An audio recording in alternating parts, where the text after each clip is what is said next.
Hello नमस्कार। आज हम जीवन और मृत्यु की परिभाषा करेंगे।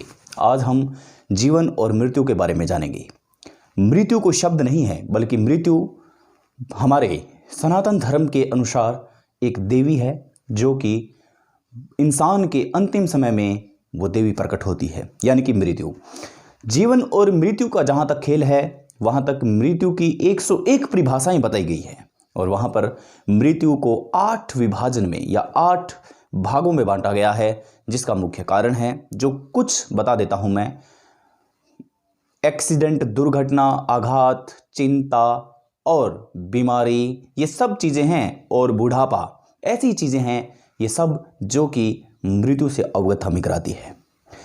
हम आज अलग अलग डेफिनेशन में इसकी हर एक बारीकी पर बात करेंगे और आपको समझाने का प्रयास करेंगे कि आखिर हम क्यों जीवन और मृत्यु से डरते हैं, आखिर क्यों हम मृत्यु से डरते हैं। यानी कि एक सच्चाई है जीवन की, जब किसी व्यक्ति का जीवन शुरू होता है तब वह व्यक्ति बहुत ही खुश होता है। जिसके घर में किसी के जीवन की शुरुआत होती है वह बहुत ही खुश होता है, परंतु जैसे ही वह मौत के करीब जाता है उसे मौत से डर लग जाता है। मौत इतनी भयानक होती है कि हर किसी इंसान को डराने पर मजबूर कर देती है। यानी कि इसमें दो तरह की इंसान होते हैं। एक वो इंसान जो जीवन के रहते हुए कुकर्म करते हैं, और कुकर्म करते हुए वह कई बार उस कुकर्म से डरते हुए आत्महत्या जैसा काम करते हैं। और कुछ ऐसे लोग होते हैं जो मृत्यु से डरते हैं, मृत्यु को नज़दीक आना नहीं देना चाहते, और ऐसे लोग बुढ़ापे में या फिर दुर्घटना में, चिंता में या फिर बीमारी में, ऐसे लोगों की मृत्यु हो जाती है। यानी कि हम उसको ये कहेंगे कि अनचाहा डैंड्रफ। यानी कि जिस प्रकार हमारे बालों में अनचाहा डैंड्रफ होता है, यानी कि डैंड्रफ किसी की पसंद नहीं होती, लेकिन वो चाहत नहीं होती, लेकिन अनचाहा होता है और मजबूरन हमें उसका स्वागत करना पड़ता है। बस ठीक वो वैसे ही एक स्वागत की तरह है।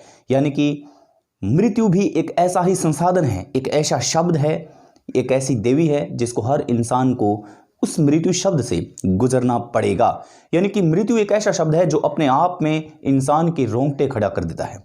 मृत्यु एक ऐसा शब्द है जिसके माध्यम से इंसान की सारी परिकल्पनाएं खुल जाती है। मृत्यु एक ऐसा शब्द है जिसके माध्यम से इंसान सोचने पर मजबूर हो जाता है कि उसका जीवन अत्यंत नज़दीक आ चुका है। आपने किसी बीमार व्यक्ति को देखा होगा, कैंसर से पीड़ित या फिर डायबिटीज़ से पीड़ित किसी व्यक्ति को देखा होगा। यानी कि जब आपने डायबिटीज़ की बात करें तो डायबिटीज़ के अंदर लोग मीठा त्याग देते हैं, यानी कि उनको मृत्यु से भय लगने लग जाता है, और इस वजह से वो अपने बाजुओं पर इंजेक्शन लगवाना पसंद करते हैं। वो मीठा खाना पसंद नहीं करते हैं, वो फीकी चाय पीना पसंद करते हैं, लेकिन कभी भी वो मृत्यु को नज़दीक नहीं आने देना चाहते। यानी कि उनकी चाहत है कि वो मीठा खाए, लेकिन फिर भी वो मीठा नहीं खा सकते क्योंकि उनको भय है मृत्यु से। हम यहाँ पर किसी विशेष व्यक्ति की तुलना नहीं कर रहे हैं, न हम किसी पर्टिकुलर किसी व्यक्ति की तुलना यहाँ पर कर रहे हैं, हम तथ्यों के आधार पर बात कर रहे हैं। यानी कि जीवन एक ऐसी औषधि है जिसके माध्यम से जीवन जीने की कला को नापा जा सकता है, तोला जा सकता है। वो कैसे, मैं आपको बताता हूँ। यानी कि सोचिए कि अगर आपके पास मृत्यु हो और आपके सामने यमराज खड़े हों और आपको ये बोला जाए कि बस आपका आखिरी समय अब आ गया है, और उसी पल आपको यमराज ये कहे कि चलो 2 दिन आपकी ज़िंदगी का और दे दिया जाए, यानी कि 2 दिन आप और जी सकते हैं, तो आप मुझे बताइए कि जो खुशी हमें होगी, जो अनुभव हमें होगा, वो अनुभव वाकई में काबिले तारीफ होगा, और ऐसा अनुभव शायद हमें बड़ी से बड़ी लॉटरी लगने पर भी न मिले। यानी कि जीवन का जो दान है वो मिलते ही व्यक्ति प्रफुल्लित हो उठता है, यानी कि वो उसका दिल बाग बाग हो उठता है। आपने देखा होगा किसी गेम में, यानी कि आपके फ़ोन की डिस्प्ले में किसी गेम में अगर आपकी विकेट गिर गई है और फिर से आपको अगर एक मौका दे दिया जाए तो आप कितने खुश होते हैं। या फिर किसी शो में कोई व्यक्ति आउट हो जाता है और बाहर चला जाता है, लेकिन उसको एक मौका और दे दिया जाए तो उसको कैसा लगता है, आप खुद भली भांति समझते हैं। यही जीवन और मृत्यु की प्रकाष्ठा है। जीवन और मृत्यु, इन दोनों के बीच में इतना डेफिनेशन है, इतना अंतर है कि व्यक्ति कभी समझ ही नहीं सकता। मृत्यु एक परम सत्य है, मृत्यु एक ऐसा सत्य है, इसको हम अर्ध सत्य भी नहीं कह सकते। जिंदगी का जो सच है वो मृत्यु है। मृत्यु के होने के बाद में इंसान की सारी परिकल्पनाएं, सारी इच्छाएं, सारे मोह, सारा धन, सारा रिश्ता यहीं पर रह जाता है। यानी कि मृत्यु एक ऐसा सत्य है, ऐसा सत्य शब्द है जिसका कभी ना कभी हमें सामना करना पड़ेगा, और यह जीवन की सच्चाई है। हम चाहते हुए भी कभी भी मृत्यु से परे नहीं भाग सकते, हम चाहते हुए भी मृत्यु से कभी भी छुप नहीं सकते, हम चाहते हुए भी मृत्यु से कभी भी लुका छिपी का गेम हम नहीं खेल सकते। यानी कि मृत्यु हमें ढूंढ लेगी, जहां भी होंगे मृत्यु हम तक आएगी। लेकिन हमें आकस्मिक मौतों से मरना बहुत कम तक सोचना चाहिए कि हम बीमारी से मर जाएं। बीमार होते हैं हम अपनी लापरवाही से होते हैं, हम दुर्घटना में मर जाते हैं, वो अपनी लापरवाही से मरते हैं। ऐसी मौत से हम बचना चाहेंगे, और हम सभी को ऐसा संकल्प लेना चाहिए कि हम अनचाही मौत, यानी कि अनचाही मौत जिसका अंतिम समय आ जाता है, जो बुढ़ापा होता है, वो सत्य है। उसके अंदर इंसान की सारी इच्छाएं खत्म हो जाती है, इंसान का सारा वजूद खत्म हो जाता है। उसके बाद में इंसान खुद ये चाहता है कि अगर अब मृत्यु आ भी जाए तो हमें कोई गम नहीं है, क्योंकि हमने संसार के सारे सुख सुविधाओं को भोग लिया है। परंतु एक्सीडेंटली मौत, यानी कि अचानक होने वाली मौतों को हम घटा सकते हैं, यानी कि उस मौतों से हम बच सकते हैं। वाहन धीरे चला करके बच सकते हैं, दुर्घटना से बच सकते हैं।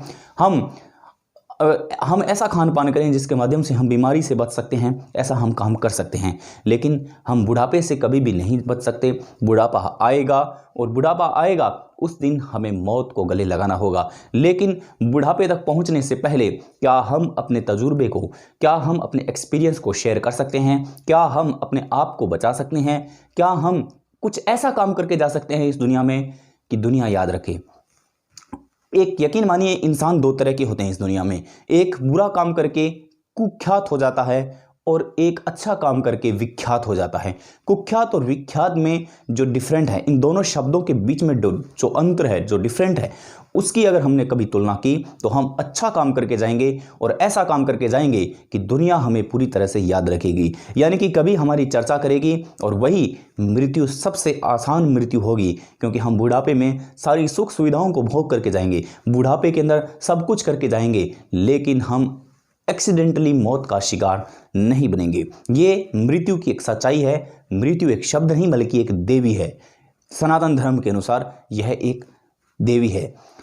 आप खुद बताइए कि जीवन और मृत्यु के बीच में कितना बड़ा डिफरेंट है। आप खुद महसूस कीजिए कि जीवन और मृत्यु के बीच में कितना बड़ा राज है।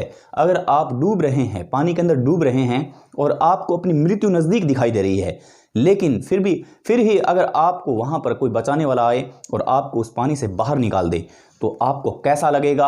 आपको कैसा प्रतीत होगा? आपको कैसा अनुभव होगा? यानी कि जीवन की प्रकाष्ठा मिलते ही, जीवन का आनंद मिलते ही इंसान के अंदर एक डबल सेंचुरी मारने के बराबर एक खुशी होती है।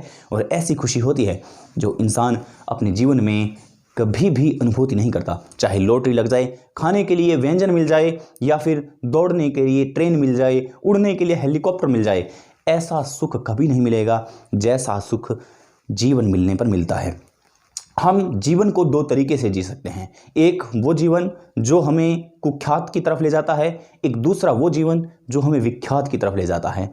यानी कि 2, 4, 10 लोग आपको जाने, उतना ही आपके लिए बहुत बेनिफिट होगा, यानी कि उतना ही आपके स्वास्थ्य के लिए लाभदायक होगा, उतना ही आपके लिए उपभोग से भरी हुई ये दुनिया होगी। यानी कि कहने का मतलब यह है कि अगर आप जीवन को जीने की कला समझ चुके हैं, और आप समझ चुके हैं कि इस जीवन में कभी न कभी किसी न किसी रूप में हमें यहाँ से अलविदा कहना पड़ेगा, हमें यहाँ से जाना पड़ेगा। यानी कि इस रूप को अगर आप समझ चुके हैं, मृत्यु को अगर आप समझ चुके हैं अच्छे से, और जीवन को अगर आप अच्छे से समझ चुके हैं, तो जितना जीवन है आपके पास, उस जीवन के अंदर आप चाहेंगे कि अपनी डिस्प्ले, मोबाइल की डिस्प्ले पर ज़्यादातर ध्यान न देकर के समाज में कुछ ऐसा काम करके जाएं जिसकी बदौलत लोग हमें याद करें। अगर आप मोबाइल स्क्रीन का भी उपयोग करते हैं, अगर मोबाइल की डिस्प्ले का भी उपयोग करते हैं, तो मोबाइल की स्क्रीन पर, मोबाइल की डिस्प्ले पर नेगेटिव और पॉजिटिव दो प्रकार के काम होते हैं। आप नेगेटिव काम करते हैं या पॉजिटिव करते हैं, ये आप भली भांति समझते हैं। अगर आप नेगेटिव काम करते हैं तो भी आपको मृत्यु को प्राप्त होना है, अगर आप पॉजिटिव काम करते हैं तो भी आपको मृत्यु को प्राप्त होना है, यानी कि नेगेटिव अगर करेंगे तो आपको दुनिया का कोई भी आदमी आपको याद नहीं करेगा। लेकिन अगर आप वहीं पर पॉजिटिव काम करेंगे, अपनी मोबाइल की स्क्रीन पर यानी कि लोगों का भला करने का काम करेंगे, तो आपको लोग याद रखेंगे, आपका लोग हमेशा के लिए नाम रखेंगे, यानी कि आपका नाम, आपकी आत्मा अजर और अमर रहेगी। आत्मा तो वैसे भी अजर और अमर होती है। कहते हैं कि आत्मा को कोई भिगो नहीं सकता, कोई जला नहीं सकता, इसलिए आत्मा तो अजर और अमर है, परंतु आपका नाम भी अजर और अमर हो जाएगा। विरोधाभास है कि जीवन और मृत्यु के बीच में आज का ज़्यादातर युवा समझना नहीं चाहता। विरोधाभास ये है कि आज का युवा ज़्यादातर मृत्यु और जीवन के बीच में जो डिफरेंट है उसको समझना ही नहीं चाहता। लेकिन उम्मीद करते हैं और इसी विरोधाभास के अंदर कि आपने इस विरोधाभास के शब्द को अच्छे से पकड़ा होगा और आपने जीवन और मृत्यु को समझा होगा। अगर आपने जीवन और मृत्यु को समझा है तो उम्मीद करते हैं आप अब समाज के लिए कुछ अच्छा करेंगे, कुछ अच्छा नाम करके जाएंगे, क्योंकि यहाँ पर किसी का भी परमानेंट लाइसेंस नहीं है। दोस्तों, अगर आपको अच्छा लगा तो वीडियो शेयर करें, लाइक करें और हमारा चैनल सब्सक्राइब करें, ताकि हम ऐसे ही समाज से जुड़े कुछ मुद्दे आपके सामने लाते रहें। नमस्कार, जय हिंद, जय भारत।